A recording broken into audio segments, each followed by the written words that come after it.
कहानी की शुरुआत में हम एक बड़े से महल के अंदर एक प्रिंस को देखते हैं जिसे अपनी दौलत और खूबसूरती पर काफी घमंड था और वो हमेशा दूसरे लोगों को नीच नजरों से देखा करता था। ये प्रिंस इतना ज्यादा बिगड़ा हुआ था कि वो अपने महल के अंदर सिर्फ खूबसूरत लड़कियों को अंदर आने की इजाजत देता था। और एक रात जब प्रिंस पार्टी के दौरान महल के अंदर खूबसूरत लड़कियों के साथ डांस कर रहा होता है, तभी बाहर तेज तूफान आ जाता है। अब उस तूफान में होने वाली बारिश से बचने के लिए एक गरीब बूढ़ी औरत इस महल के अंदर आ जाती है और वो बूढ़ी औरत शहजादे को एक गुलाब का फूल देती है। लेकिन प्रिंस उस बूढ़ी औरत के बदसूरत चेहरे को देखते हुए उस गुलाब के फूल को जमीन पर गिरा देता है और उस गरीब बूढ़ी औरत के चेहरे का मजाक उड़ाते हुए हंसने लगता है। वो बूढ़ी औरत प्रिंस को काफी समझाने लगती है कि खूबसूरती कभी भी इंसान के चेहरे पर नहीं बल्कि उसके दिल में होती है। लेकिन प्रिंस उसकी बातों पर ध्यान नहीं देता और लोगों के सामने उस बूढ़ी औरत को बुरा भला कहने लगता है। यह देखकर वो बूढ़ी औरत समझ जाती है कि प्रिंस के दिल में रहम नाम की कोई चीज नहीं है, इसलिए वो बूढ़ी औरत अचानक अपना रूप बदल लेती है और एक खूबसूरत लेडी में बदल जाती है। दरअसल वो बूढ़ी औरत एक जादूगरनी थी जो एक बूढ़ी औरत का रूप लेकर प्रिंस के पास आई ताकि वह प्रिंस के दिल के बारे में जान सके। और वो समझ गई कि प्रिंस के दिल में गरीब लोगों के लिए प्यार बिल्कुल भी नहीं है। अब जाकर प्रिंस की अक्ल ठिकाने आ जाती है और वो घुटनों पर आकर उस जादूगरनी से कहता है कि मुझे माफ कर दो। लेकिन अब जादूगरनी प्रिंस को कहाँ माफ करने वाली थी, क्योंकि कुछ देर पहले जब जादूगरनी ने प्रिंस से रिक्वेस्ट की कि प्लीज ये गुलाब का फूल एक्सेप्ट कर लीजिए, तब प्रिंस ने जादूगरनी के चेहरे का मजाक उड़ाते हुए उसके फूल को ठुकरा दिया था। इसीलिए अब वो जादूगरनी गुस्से में आकर अपने जादू से प्रिंस को जानवर यानी बीस्ट बना देती है। साथ ही प्रिंस को जितने भी लोग जानते थे वो जादूगरनी उन लोगों के दिमाग से प्रिंस को भुला देती है। यहाँ पर हमें यह पता चलता है कि उस जादूगरनी ने प्रिंस को जो फूल दी थी वह कोई आम फूल नहीं था बल्कि वह एक जादुई फूल था और उस फूल को एक्सेप्ट न करने पर जादूगरनी ने प्रिंस को श्राप दे दिया जिससे वह एक जानवर में बदल गया। और यह श्राप तभी खत्म होगा जब प्रिंस को उस फूल की आखिरी पंखुड़ी गिरने से पहले किसी से प्यार हो जाए और वह भी प्रिंस से प्यार करे। लेकिन उस फूल के आखिरी पंखुड़ी गिरने से पहले अगर किसी ने प्रिंस से प्यार नहीं किया तो प्रिंस हमेशा के लिए इसी रूप में रह जाएगा और वह दोबारा कभी इंसान नहीं बन पाएगा। अब काफी साल गुजर जाते हैं लेकिन उस महल में कोई भी अपना कदम नहीं रखता क्योंकि उस जादूगरनी ने लोगों के दिमाग से प्रिंस और महल को भुला दिया था। अब यहाँ सीन शिफ्ट होता है उस महल के पास वाले गांव पर जहाँ हम एक लड़की को देखते हैं जिसका नाम बेल है। बेल को किताबें पढ़ना काफी पसंद है और आज भी वह एक नया किताब खरीदने के लिए जा रही है। बेल के फादर एक डिजाइनर हैं और वह अपनी बेटी बेल से काफी ज्यादा प्यार करता है। इसी गांव में गैस्टोन नाम का लड़का भी रहता है। गैस्टोन बेल को काफी पसंद करता है और वह बेल से शादी करना चाहता है, लेकिन बेल ऐसा बिल्कुल भी नहीं चाहती थी क्योंकि गैस्टोन एक धोखेबाज इंसान था और वह अक्सर गैस्टोन को इग्नोर कर देती। लेकिन गैस्टोन भी बेल का पीछा नहीं छोड़ता और वह किसी भी हाल में बेल से शादी करना चाहता है। एक दिन बेल का फादर किसी काम से जंगल के रास्ते शहर जा रहा होता है। जंगल के बीच में पहुंचने के बाद वह रास्ता भटक जाता है। तब सामने उसे एक दूसरा रास्ता दिखाई देता है। बेल का फादर सोचता है कि यह रास्ता शायद शॉर्टकट हो, इसलिए वह इस रास्ते पर चल पड़ता है। कुछ दूर आगे जाने के बाद तभी उसे जंगल से कुछ अजीब सी आवाजें सुनाई देने लगती हैं। बेल के पिता जब पीछे मुड़कर देखते हैं तो उसे पता चलता है कि जंगल के कुछ खतरनाक भेड़िए उसके पीछे पड़ गए हैं। यह देखते हुए बेल के फादर अपनी जान बचाने के लिए वहां से तेजी से घोड़ा गाड़ी को भगाने लगते हैं और भागते भागते वह एक महल के बाहर पहुंच जाता है। यह महल कोई और नहीं बल्कि वही महल है जिसे हमने कहानी की शुरुआत में देखा था। बेल का फादर इतने बड़े महल को देखकर हैरान रह जाता है और जब वो महल के अंदर आता है तो वो देखता है कि इस महल के अंदर कोई भी नहीं रहता। लेकिन हैरान करने वाली बात यह थी कि महल के अंदर कोई भी न रहते हुए महल के अंदर गरमाइश के लिए आग जल रही होती है। ये देखकर बेल के पिता को कुछ अजीब लगता है, लेकिन फिर वो इस पर ज्यादा ध्यान नहीं देता और तभी उसकी नजर खाने के टेबल पर पड़ती है जहाँ खाना ऐसे सजाया गया था कि जैसे कोई शहजादा उसे खाने आने वाला हो। अब बेल के पिता को बहुत ज्यादा भूख लगी थी, इसलिए वो बिना कुछ सोचे समझे खाने के टेबल पर बैठ जाता है और बड़े ही मजे से खाना खाने लगता है। लेकिन उसे पता नहीं था कि कुछ देर बाद उसके साथ कुछ ऐसा होने वाला है जिससे उसका होश उड़ने वाला था। और जब बेल का पिता मजे से खाना खा रहा होता है तभी अचानक टेबल पर रखा कप बेल के पिता के करीब आता है और हैरान करने वाली बात यह थी कि वह बेल के पिता से बातें करने लगता है। ये देखकर बेल के पिता बहुत ज्यादा घबरा जाते हैं और वहां से भागने लगते हैं। अब यहाँ पर सवाल यह उठता है कि वह कप आखिर कैसे बोल रहा था। दरअसल यहाँ पर जितनी भी चीजें पड़ी हुई थी वो पहले कभी इंसान हुआ करते थे, लेकिन जादूगरनी के श्राप की वजह से ये सभी के सभी चीजों में बदल गए। वही हम बेल के पिता को देखते हैं जो महल से बाहर आ गया होता है और तभी वो गार्डन में कई सारे सफेद गुलाब के फूल देख लेता है। बेल के फादर सोचते हैं कि मेरी बेटी ने फूल मंगवाया था, इसीलिए वो वहाँ से चुपचाप एक फूल को तोड़ लेते हैं और जैसे ही बेल के पिता फूल तोड़ते हैं तभी वहाँ पर बीस्ट आ जाता है। बीस्ट बेल के पिता पर काफी गुस्सा होता है क्योंकि बेल के पिता ने उसके गार्डन से गुलाब चुराने की कोशिश की, इसलिए बीस्ट गुलाब का फूल चुराने के जुर्म में बेल के पिता को कैद कर लेता है। लेकिन बेल के फादर का घोड़ा वहाँ से भाग जाता है और वह घोड़ा भागते भागते सीधा अपने घर आता है। बेल जब देखती है कि घोड़ा सिर्फ अकेला ही आया है और उसके फादर तो नहीं आए, ये देखकर वो फौरन समझ जाती है कि उसके फादर किसी मुसीबत में फंसे हुए हैं। इसीलिए बेल अपने फादर को ढूंढने के लिए उस घोड़े पर बैठ जाती है, जिसके बाद वह घोड़ा बेल को जंगल के रास्ते ले जाते हुए उसी महल में ले आता है जहाँ बेल के पिता कैद में है। बेल जब महल के अंदर जाती है तब वह चारों तरफ अपनी नजर घुमाती है, लेकिन वहाँ पर उसे कोई भी दिखाई नहीं देता। बेल वहाँ पर काफी आवाजें भी लगाती है कि यहाँ पर कोई है, पर उसे कोई भी जवाब नहीं मिलता। बेल भी परेशान हो जाती है कि आखिर इतना बड़ा महल खाली कैसे पड़ा है। अब जैसे ही बेल आगे बढ़ती है तभी उसके कानों में लोगों की आवाजें सुनाई देती हैं, लेकिन हैरान करने वाली बात यह थी कि उसे कोई भी दिखाई नहीं दे रहा था। दरअसल ये वही घड़ी और कैंडल स्टैंड बातें कर रहे थे। अब जब बेल उस घड़ी और कैंडल स्टैंड के करीब आती है तभी ऊपर से बेल को अपने पिता की चिल्लाने की आवाज सुनाई देती है, जिसके बाद वह फौरन ऊपर वाले फ्लोर पर चली जाती है जहाँ उसे अपना फादर एक कोठरी के अंदर बंधा हुआ दिखाई देता है। बेल के फादर उसे जल्दी जल्दी में बताते हैं कि यह सारा महल जिंदा है, इसीलिए जितना जल्दी हो सके तुम यहाँ से भाग जाओ, कहीं ऐसा ना हो कि वह बीस्ट तुम्हें देख ले। बेल पूछती है कि कौन सा बीस्ट, जिस पर बेल के फादर बताते हैं कि वह बीस्ट बहुत ही ज्यादा खतरनाक है। मैंने तुम्हारे लिए यहाँ से सिर्फ एक फूल तोड़ा था, जिसकी सजा के तौर पर उस बीस्ट ने मुझे यहाँ उम्र भर कैद में डाल दिया। बेल के पिता बेल से कहते हैं कि तुम जल्दी से यहाँ से भाग जाओ, नहीं तो वह तुम्हें भी पकड़ लेगा। अब इससे पहले कि बेल वहाँ से निकल पाती तभी वहाँ पर बीस्ट आ जाता है, जिसे देखकर बेल काफी घबरा जाती है क्योंकि वह बीस्ट बहुत ही ज्यादा डरावना लग रहा था। लेकिन बेल अपने डर पर काबू रखते हुए बीस्ट को ऐसा दिखाती है कि जैसे वह बीस्ट से बिल्कुल भी नहीं डर रही। बेल कहती है कि मैं अपने फादर से मिलना चाहती हूँ, लेकिन बीस्ट बेल को अपने फादर से मिलने से मना कर देता है। तब बेल बीस्ट से कहती है कि तुम कितने जालिम इंसान हो जो एक गुलाब का फूल तोड़ने की वजह से तुमने मेरे फादर को उम्र भर की कैद की सजा सुना दी। मेरे फादर ने सिर्फ एक फूल ही तो तोड़ा है और ऐसा करने के लिए मैंने ही उनसे कहा था, इसलिए तुम्हें मुझे कैद करना चाहिए। लेकिन बीस्ट बेल की बात मानने से इनकार कर देता है और कहता है कि मैं तुम्हें तुम्हारे फादर से मिलने के लिए कुछ देर तक दरवाजा खोल रहा हूँ, इसलिए तुम्हें अपने फादर से आखिरी बार जो भी कहना है कह दो, क्योंकि अगर यह दरवाजा एक बार खुल गया और बंद हो गया तो दोबारा कभी भी नहीं खुलेगा।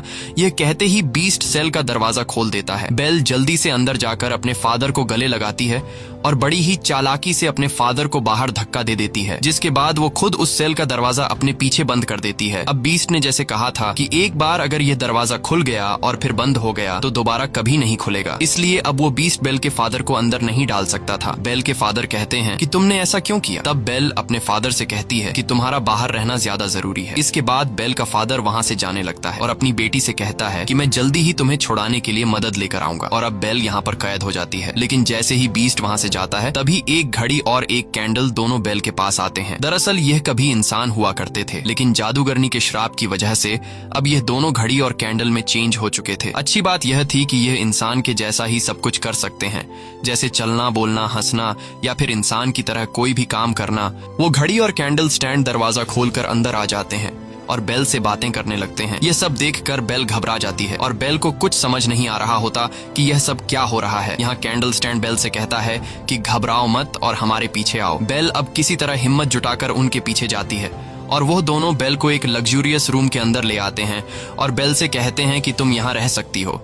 लेकिन जब इस बात की खबर बीस्ट को लगती है तब उसे काफी गुस्सा आता है, इसीलिए वह घड़ी और कैंडल स्टैंड को काफी डांटने लगता है। लेकिन वो दोनों कहते हैं कि शायद यही लड़की है जो हमें उस श्राप से आजाद करवाएगी। इसलिए वो कैंडल स्टैंड और घड़ी बीस्ट से कहते हैं कि तुम्हें उस लड़की के करीब जाकर उसे इम्प्रेस करना चाहिए। वो बीस्ट से कहते हैं कि जाओ और इस लड़की से बातें करो, उसे खाने के लिए इन्वाइट करो और उसे अपने प्यार के जाल में फंसा लो। ये सब सुनकर बीस्ट गुस्सा हो जाता है और कहता है कि क्या तुम दोनों पागल हो चुके हो? मैं इतना गिर चुका हूँ कि अब मैं एक चोर की बेटी को खाने के लिए इनवाइट करूं और उसके साथ बैठकर खाना खाऊंगा। बीस्ट कहता है कि ऐसा कभी भी नहीं हो सकता, लेकिन जब सारे लोग उसे कहते हैं कि तुम्हें इस लड़की को खाने पर इनवाइट करना होगा, तब वह मान जाता है, क्योंकि इस महल के अंदर जितने भी लोग कैंडल चेयर, घड़ी और चीजें बने हैं, उसका जिम्मेदार सिर्फ और सिर्फ बीस्ट है।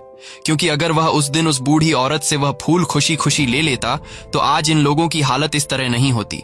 अब यहाँ बीस्ट बेल के रूम का दरवाजा खटखटाकर उससे कहता है कि तुम मेरे साथ खाना खाओगी, लेकिन इसे तुम कोई रिक्वेस्ट मत समझना। ये सुनकर बेल उससे कहती है कि क्या तुम पागल हो? तुमने पहले मेरे फादर को बंदी बनाया, फिर मुझे कैद कर लिया और अब मेरे साथ खाना खाने के लिए पूछ रहे। ऐसा कभी नहीं हो सकता। ये सुनकर बीस्ट गुस्से से दरवाजे पर जोर जोर से पीट कर बोलने लगता है कि चाहे जो भी हो जाए तुम मेरे साथ खाना खाकर ही रहोगी। लेकिन बेल कहती है कि मैं भूखी ही क्यों न मर जाऊं, पर मैं तुम्हारे साथ खाना कभी नहीं खाऊंगी। यह सुनकर बीस्ट का गुस्से से बुरा हाल हो जाता है और कहता है कि ठीक है, तुम्हारी यह ख्वाहिश भी पूरी होगी, अब मैं तुम्हें भूखा ही मारूंगा। वह कहता है कि इसे कोई भी खाना मत दो और इसे भूख से मरने दो। यह कहकर बीस्ट वहाँ से चला जाता है। अब यहाँ घड़ी, कैंडल और बाकी चीजें काफी उदास हो जाते हैं, क्योंकि उनका श्राप से आजाद होने का मौका जाया हो चुका था। यहाँ पर हम देखते हैं कि बीस्ट उसी गुलाब के फूल के पास जाता है जिसकी आखिरी पंखुड़ी गिरने के बाद महल के अंदर मौजूद सभी लोग मर जाएंगे। यहाँ बीस्ट देखता है कि इस फूल की बहुत सारी पंखुड़ियां टूटकर नीचे गिर गई हैं। ये देखकर बीस्ट बहुत ज्यादा उदास हो जाता है, क्योंकि इस फूल से पहले ही कई सारी पंखुड़ियां गिर चुकी होती हैं और अब बस कुछ ही पंखुड़ियां रह गई होती हैं। ये वही जादूगरनी का दिया हुआ मैजिकल फूल होता है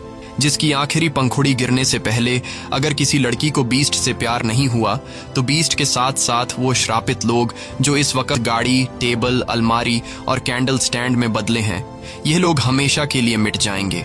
वहीं दूसरी तरफ हम देखते हैं कि बेल का फादर वापस अपने गांव आ चुका है। वो सभी लोगों से कहने लगते हैं कि मेरी बेटी की जान खतरे में है। जंगल के पास एक महल है जहां पर एक बीस्ट रहता है और उसी बीस्ट ने मेरी बेटी को कैद करके रखा है। ये सब सुनकर वहां पर मौजूद सभी लोग बेल के पिता पर हंसने लगते हैं और उसकी बात पर कोई भी यकीन नहीं करता। लेकिन गैस्टन, जो कि बेल से शादी करना चाहता था, इसीलिए वो बेल के फादर को इम्प्रेस करने के लिए कहता है कि मैं तुम्हारी बातों पर यकीन करता हूँ, मैं तुम्हारे साथ जाऊंगा तुम्हारी बेटी को बचाने के लिए। जिसके बाद गैस्टन और उसका एक साथी बेल के फादर के साथ जंगल के रास्ते से होते हुए बेल के पास जाने लगते हैं। अब रात के अंधेरे में बेल का फादर जिस रास्ते से महल तक पहुंचा था, वो रास्ता अब बेल का फादर भूल चुका होता है और उसे वो रास्ता नहीं मिल रहा होता। ये देखकर गैस्टन को काफी गुस्सा आता है और वो बेल के फादर से कहता है कि तुम्हारा दिमाग खराब हो गया है, यहाँ कोई भी बीस्ट नहीं रहता, तुमने फिजूल में मेरा टाइम जाया किया। साथ ही साथ गैस्टन बेल के फादर से यह भी कह देता है कि मैं तुम्हारी बेटी से प्यार करता हूँ और मैं तुम्हारी बेटी से शादी करना चाहता हूँ। लेकिन बेल के फादर उससे कहते हैं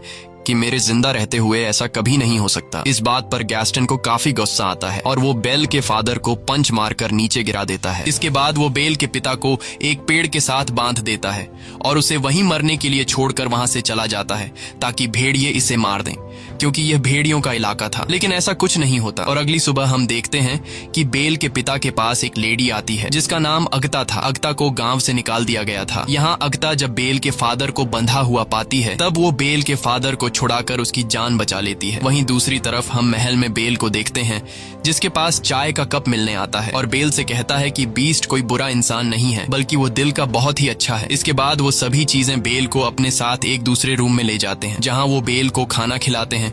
यहाँ बीस्ट आकर जब ये सारी चीजें देखता है तो वो चुपचाप वहाँ से चला जाता है। अब जब बेल वापस अपने रूम में सोने के लिए आती है तब उसे पास में ही एक दूसरा रूम दिखाई देता है, जिसे देखकर बेल बिना कुछ सोचे समझे उस रूम के अंदर चली जाती है और यह वही रूम होता है जिसके अंदर वो मैजिकल फूल रखा गया था। बेल उस फूल के करीब जाती है और जैसे ही उस फूल को छूने वाली होती है तभी वहां पर बीस्ट आ जाता है और वो बेल को डांटते हुए कहता है कि तुम्हें अंदाजा नहीं है कि तुम क्या करने वाली थी। अगर इस फूल को कुछ हो जाता तो हम सबकी जान चली जाती। बीस्ट गुस्से में आकर उससे कहता है कि चली जाओ यहाँ से और दोबारा मुझे अपनी शक्ल मत दिखाना। बीस्ट के जोर से चिल्लाने की वजह से बेल रोते हुए महल को छोड़कर जाने लगती है। इस दौरान महल की श्रापित चीजें बेल को रोकने की काफी कोशिश करते हैं, लेकिन बेल कहती है कि अब मैं इस महल में एक सेकंड के लिए भी नहीं रुकूंगी और वो घोड़े पर बैठकर जंगल के रास्ते जाने लगती है। बेल को जाता देखकर महल के अंदर मौजूद श्रापित चीजें काफी मायूस हो जाती हैं, क्योंकि बेल इन्हें छोड़कर चली गई और ये श्रापित चीजें समझ जाते हैं कि अब हम हमेशा के लिए इसी हालत में रहेंगे। यहाँ बेल जैसे ही जंगल में कुछ दूर आगे आती है तभी वहाँ कुछ भेड़िए उसे घेर लेते हैं, लेकिन इससे पहले कि वो भेड़िए बेल को कोई नुकसान पहुंचा पाते तभी वहाँ पर बीस्ट आ जाता है और वो उन भेड़ियों से लड़ने लगता है। काफी देर तक उन भेड़ियों से लड़ने के बाद आखिरकार बीस्ट उन सभी भेड़ियों को वहाँ से भगा देता है, लेकिन इस लड़ाई में वो खुद भी बुरी तरह से घायल हो चुका था। बेल अभी घोड़े पर बैठकर वहां से जाने ही वाली थी कि तभी वो देखती है कि बीस्ट ज्यादा जख्मी होने की वजह से जमीन पर गिर गया है। अब क्योंकि बीस्ट ने बेल की जान बचाई थी, इसीलिए अब बेल वहां से जाने की बजाय बीस्ट के पास आ जाती है और कहने लगती है कि मैं तुम्हें उठा नहीं सकती, इसीलिए तुम्हें खुद ही उठना होगा। अब बीस्ट काफी मुश्किल से हिम्मत करके खड़ा हो जाता है, जिसके बाद बेल उसे घोड़े पर बैठाकर वापस महल की तरफ ले आती है। अब बेल एक बार फिर से वापस उसी महल में आ चुकी थी। महल में मौजूद सभी श्रापित चीजें बेल को दोबारा से देखकर काफी खुश हो जाती हैं, क्योंकि वो सभी चाहते थे कि बेल यहीं हमारे साथ रहे और बेल और बीस्ट को एक दूसरे से प्यार हो जाए, जिसकी वजह से श्राप का असर खत्म हो जाएगा और सब कुछ पहले की तरह वापस नॉर्मल हो जाएगा। यहाँ वो चीजें बेल को अपनी पूरी स्टोरी बता देते हैं कि उस फूल की आखिरी पंखुड़ी गिरने के बाद हम सभी मारे जाएंगे, लेकिन ये चीजें बेल को पूरी बात नहीं बताते कि उस फूल की आखिरी पंखुड़ी गिरने से पहले तुम दोनों को एक दूसरे से प्यार हो जाना चाहिए, क्योंकि अगर ये चीजें बेल को पूरी सच्चाई बता देते तो बेल समझ जाती कि ये लोग मुझे जबरदस्ती बीस्ट के प्यार में धकेलना चाह रहे हैं, और ये सब पता चलने के बाद बेल को बीस्ट से असली वाला प्यार कभी नहीं हो पाएगा। यहाँ हम देखते हैं कि बेल बीस्ट के पास जाती है और वह बीस्ट के जख्मों पर मरहम पट्टी करने लगती है। साथ ही वो बीस्ट के जख्मों पर मरहम लगाते हुए बीस्ट को कुछ शेर सुनाती है, क्योंकि बेल को शेर और शायरी और बुक्स पढ़ने में काफी इंटरेस्ट था। लेकिन जब बेल शेर पढ़ती है तब बीस्ट उस शेर के आगे का हिस्सा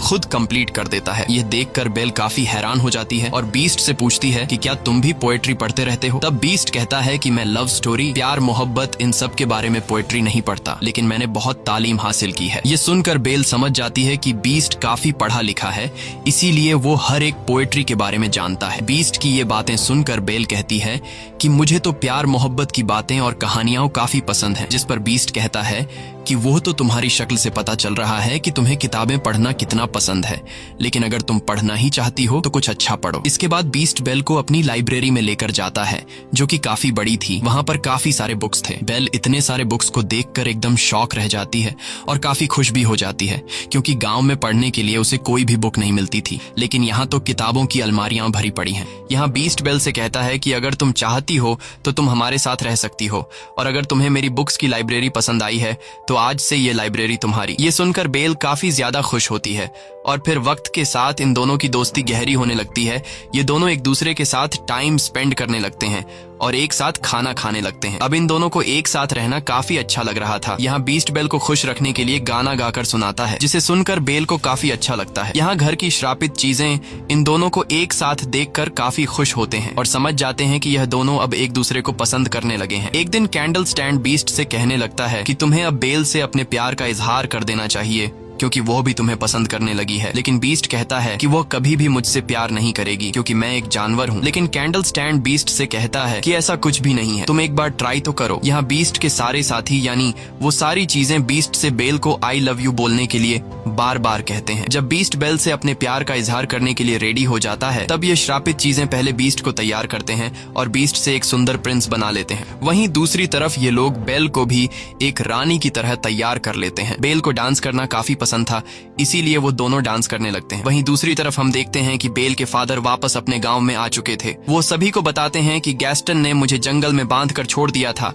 ताकि जंगल के खूंखार भेड़िए आकर मुझे खा लें, लेकिन गैस्टन यह सब मानने से इनकार कर देता है और कहता है कि यह बूढ़ा झूठ कह रहा है। यहाँ बेल के फादर के साथ अगता भी होती है, जिसने बेल के फादर की जान बचाई थी, और यहाँ अगता भी बेल के फादर के हक में गवाही देते हुए लोगों को सारी सच्चाई बता देती है कि गैस्टन ने बेल के फादर को जंगल में बांधकर उसे भेड़ियों का खाना बनने के लिए छोड़ दिया था। लेकिन गैस्टन अपने किए से बिल्कुल मुकर जाता है और कहने लगता है कि यह लड़की झूठ बोल रही है। साथ ही वो कहता है कि अगता की गवाही कोई मायने नहीं रखती, क्योंकि इसे तो पहले से ही गांव से निकाल दिया गया है। अब यहाँ पर गैस्टन का साथी भी झूठ बोल देता है और कहता है कि गैस्टन जो भी कह रहा है वो सच कह रहा है। अब एक बंदे की गवाही को सुनते हुए सभी गाँव वाले गैस्टन की बातों पर यकीन कर लेते हैं और सभी लोग यह समझने लगते हैं कि बेल के फादर की दिमागी हालत बिगड़ चुकी है और उसके ऊपर कोई शैतानी साया है, इसीलिए वो उल्टी सीधी हरकतें कर रहा है। अब यहाँ गांव के लोगों को लगता है कि अगर यूं ही बेल के फादर को खुला आजाद छोड़ दिया गया तो वो हमारे लिए खतरा बन सकता है। इसीलिए ये सभी बेल के फादर को पकड़ लेते हैं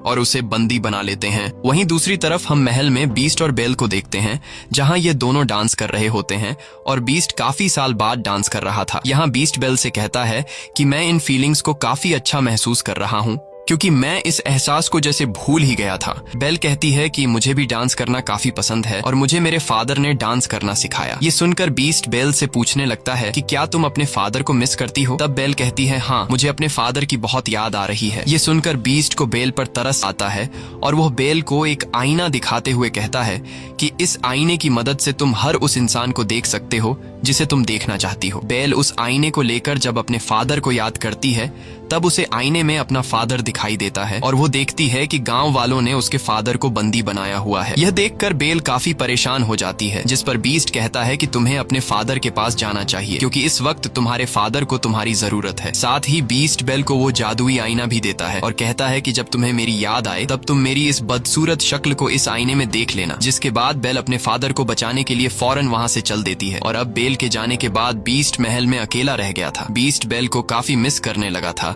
क्योंकि अब उसे बेल से प्यार हो गया था और अब क्योंकि बीस्ट ने खुद ही बेल को आजाद कर दिया था, इसीलिए जो श्राप जादूगरनी ने इन्हें दिया था वो अब कभी भी खत्म नहीं होगा। इस बात को लेकर बीस्ट और उसके बाकी के साथी काफी उदास हो जाते हैं। वहीं दूसरी तरफ बेल अपने गांव पहुंच जाती है और वो देखती है कि उसके फादर को गांव वालों ने बंदी बनाया हुआ है। बेल सभी को बताती है कि मेरे फादर जो कह रहे हैं वो बिल्कुल सच है। वो सभी को बताने लगती है कि जंगल में एक महल है जहां पर एक बीस्ट रहता है, लेकिन गांव वाले बेल की भी बातों पर यकीन नहीं कर रहे थे। अब जब गांव वाले बेल की बात पर यकीन नहीं कर रहे होते तब बेल उस जादुई आईने में सभी लोगों को बीस्ट दिखाती है, जिसे देखकर सभी लोग काफी हैरान रह जाते हैं। बेल इन सभी लोगों से कहती है कि तुम लोगों को डरने की जरूरत नहीं, क्योंकि वो बीस्ट बिल्कुल भी खतरनाक नहीं है, बल्कि वो बीस्ट दिल का बहुत ज्यादा अच्छा है और वो किसी को नुकसान नहीं पहुंचाता। अब गैस्टन बेल को जब उस बीस्ट की इतनी ज्यादा तारीफ करते हुए सुनता है तो वो समझ जाता है